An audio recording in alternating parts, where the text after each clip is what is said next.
Halo semuanya, perkenalkan kami dari kelompok 2, saya Richard Majefat. Kenalkan saya Lelo. Saya Jen Catherine Eno. Saya Yuce. Saya Ibu Natri.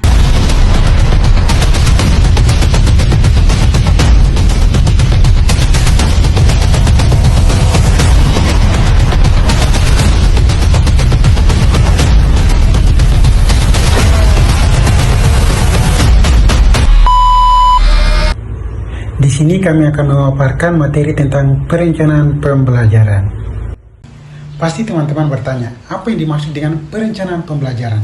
Saya menganalogikannya seperti begini, sopir yang mengemudi tanpa arah dan tanpa peta, ia mungkin bisa menjalankan kendaraan, tetapi tidak tahu kemana harus pergi, berapa lama perjalanan, atau bagaimana menghadapi rintangan di jalan.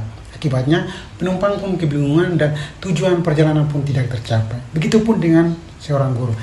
Kalau tanpa perencanaan pembelajaran, pasti tujuan tidak akan tercapai dan waktu terbuang sia-sia saja.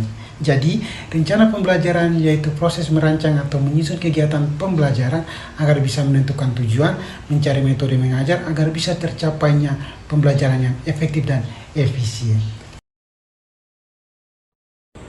Prinsip perencanaan pembelajaran adalah pedoman dasar yang harus diperhatikan oleh pendidik dalam merancang proses pembelajaran agar belajar secara efektif, efisien, dan sesuai dengan tujuan pendidikan.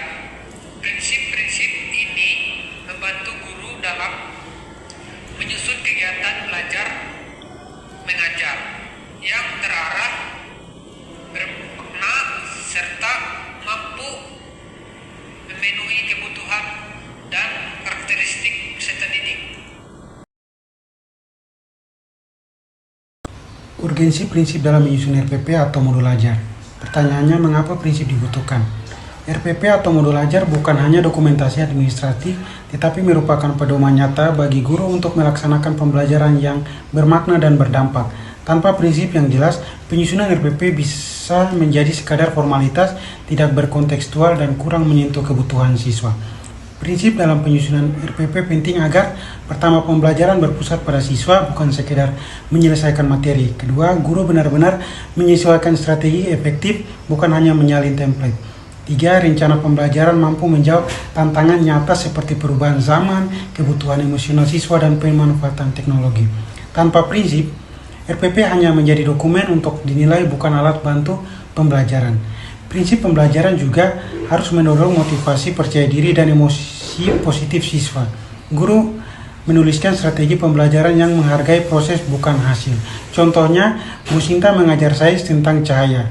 Setelah praktik, satu kelompok gagal menunjukkan hasil yang benar. Tapi Bu Sinta memuji usaha mereka dan bertanya, apa yang kalian pelajari dari proses ini? Anak-anak tersenyum, mereka dihargai. Ibu Sinta percaya bahwa proses lebih penting daripada hasil yang sempurna. Berorientasi pada tujuan pembelajaran. Tujuan yang ditetapkan dalam kurikulum menjadi acuan utama dalam menyusun materi, metode, dan evaluasi. Contoh, guru menetapkan tujuan agar siswa dapat memahami proses fotosintesis, maka ia menyusun kegiatan seperti menonton video, membaca buku, dan membuat diagram proses fotosintesis. Berpusat pada peserta didik. Pembelajaran dirancang dengan mempertimbangkan kebutuhan, minat, gaya belajar, dan latar belakang siswa. Contoh, dalam pelajaran bahasa Indonesia, guru membiarkan siswa memilih topik cerpen sesuai minat mereka, seperti cerita petualangan atau kisah keluarga. Sistematis dan terstruktur. Perencanaan harus disusun secara logis, berurutan, dan saling terkait antar komponen pembelajaran. Contoh, guru menyusun RPP dengan urutan, tujuan, materi, metode, media, evaluasi, sehingga proses belajar berjalan terarah. Kontekstual dan relevan. Materi pembelajaran dikaitkan dengan situasi nyata yang dekat dengan kehidupan siswa, agar lebih mudah dipahami dan bermakna. Contohnya, saat membahas konsep ekonomi, guru mengajak siswa membandingkan harga barang di minimarket sekitar rumah mereka Lanjut, fleksibel dan adaptif. Perencanaan harus bisa disesuaikan dengan kondisi kelas, kemampuan siswa, dan situasi tak terduga. Guru perlu siap melakukan penyesuaian. Contohnya, ketika jaringan internet bermasalah, guru mengganti pembelajaran daring dengan tugas membaca buku, cetak, dan membuat rangkuman. Lanjut, berorientasi pada pengalaman belajar bermakna. Pembelajaran harus melibatkan siswa secara aktif dan memberikan pengalaman yang berkesan agar pengetahuan lebih mudah diingat.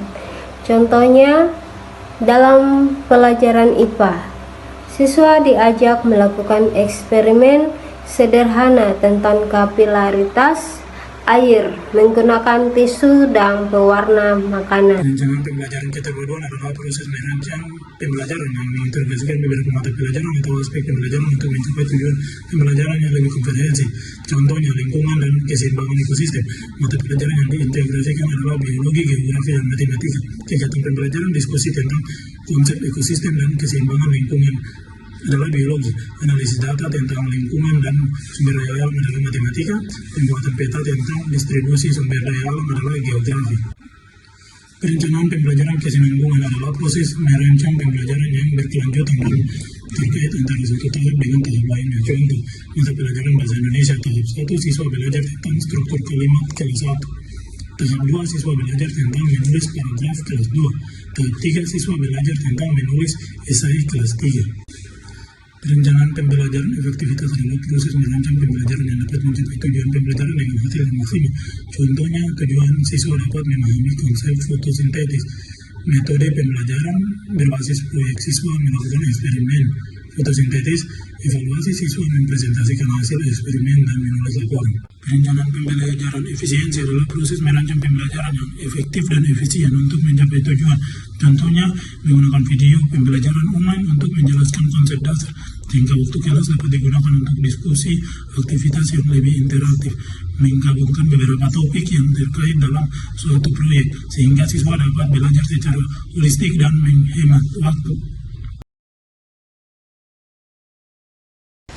Berikut adalah tantangan penerapan prinsip perencanaan pembelajaran. Yang pertama adalah keterbatasan sumber daya, yang kedua adalah keterampilan dosen yang belum merata, yang ketiga adalah perbedaan gaya belajar mahasiswa. Solusinya, untuk keterbatasan sumber daya, optimalkan saja sumber daya lokal. Gunakan lingkungan sekitar sebagai media belajar seperti taman sekolah untuk belajar. Atau gunakan bahan ajar terbuka seperti memanfaatkan sumber daya gratis seperti video pembelajaran di YouTube, e-book, platform edukasi seperti course, dan lain-lain. Untuk keterampilan dosen, lakukan pelatihan berkelanjutan. Ada metode pembelajaran aktif, gunakan teknologi dan pendekatan berbasis kompetensi. Ada juga refleksi dan evaluasi diri. Dorong dosen untuk melakukan evaluasi pembelajaran dan menerima umpan balik dari mahasiswa atau siswa secara terbuka. Untuk perbedaan gaya belajar mahasiswa, gunakan pembelajaran berbasis teknologi, gunakan platform LMS atau Learning Management System yang memungkinkan mahasiswa belajar sesuai ritme dan gaya belajar masing-masing. Atau juga bisa lakukan survei awal untuk mengetahui gaya belajar dominan siswa. Lalu sesuaikan pendekatan pembelajaran, lalu berikan pilihan tugas, misalnya membuat video, menulis esai, atau presentasi kelompok sesuai gaya belajar minat siswa. Kesimpulannya, prinsip sebagai fondasi. Maksudnya seperti fondasi bangunan, prinsip menjadi dasar yang kokoh agar perencanaan pembelajaran tidak mudah goyah. Jadi secara singkat 8 prinsip tersebut yaitu yang pertama berorientasi pada tujuan pembelajaran. Ini menekankan perencanaan harus mengarah pada pencapaian kompetensi. Kedua, berpusat pada peserta didik. Ini menekankan fokus pada kebutuhan, minat, dan karakter siswa. Ketiga, sistematis dan terstruktur. Ini menekankan disusun secara logis dan berurutan. Yang keempat, kontekstual dan relevan. Ini menekankan dikaitkan dengan kehidupan nyata siswa. Yang kelima, fleksibel dan adaptif. Ini menekankan bisa disesuaikan dengan kondisi siswa. 6. Berorientasi pada pengalaman belajar bermakna. Ini menekankan memberi pengalaman aktif dan berkesan. 7. Keterpaduan dan kesinambungan. Ini menekankan terintegrasi antara mata pelajaran dan berkelanjutan. 8. Efektivitas dan efisien. Ini menekankan menggunakan waktu dan sumber daya secara optimal.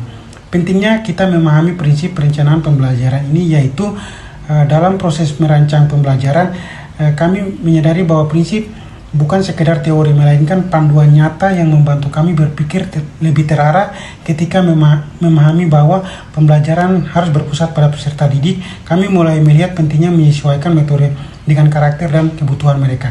Prinsip seperti fleksibilitas dan relevan juga mengingatkan kami bahwa rencana yang baik bukanlah yang kaku, tetapi yang mampu beradaptasi dengan situasi kelas. Memahami prinsip-prinsip ini membuat kami lebih bijak dalam menyusun kegiatan belajar, lebih peka terhadap kondisi siswa, dan lebih siap menghadapi tantangan di lapangan. Prinsip bukan hanya kompas, tetapi juga cerminan yang membantu kami mengevaluasi apakah pembelajaran yang kami rancang benar-benar bermakna atau tidak.